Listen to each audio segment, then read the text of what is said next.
Good morning. It's the 24th of July, 2026, and I'm Reggie Knight. When I was a kid, I used to go to the Kmart down the street and get those green army men, like the ones you saw on Toy Story, 99 for a dollar. And we play with them in the backyard. We dig like little fortifications and use the sand to build bunkers, and we would get a little bit of gas when we got tired and stick them in the gas can and set them on fire with matches and all kinds of things. Obviously, Donald Trump thinks he's playing with green army men that are worth far more than a dollar per person, as we had four service members lose their lives in the Iranian attacks in Jordan last week. He decides that he is not going to count them in the combatant deaths of the Iranian war going on now almost 7 months.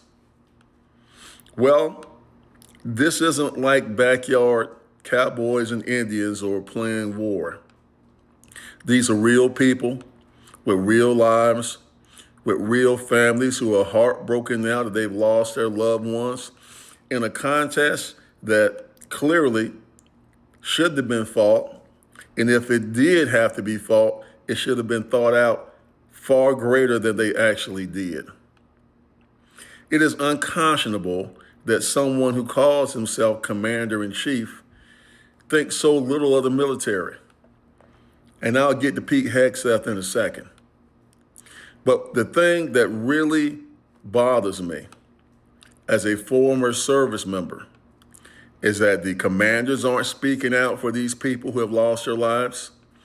The Secretary of War, Whiskey Breath, Whiskey Pete Hegseth, who wants to get in front of Congress and demand $87 billion to complete a war that allegedly has already been won. The American public has been fed so many lies and deceptions over the last 6 months, it's hard to believe what is real and what is not. We go from the Iranian military is completely decimated to we need $87 billion more to finish the job.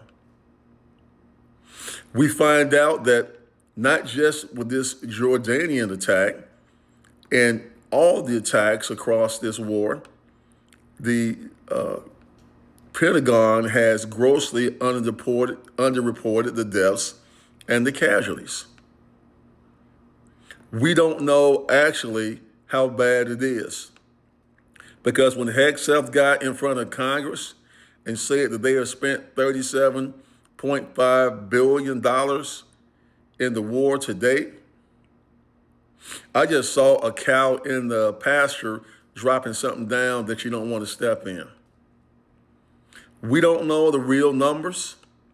We don't know the real number of people that have been hurt, because these people who sat at the helm are liars, incompetent liars, who had no plan, no concept of a plan.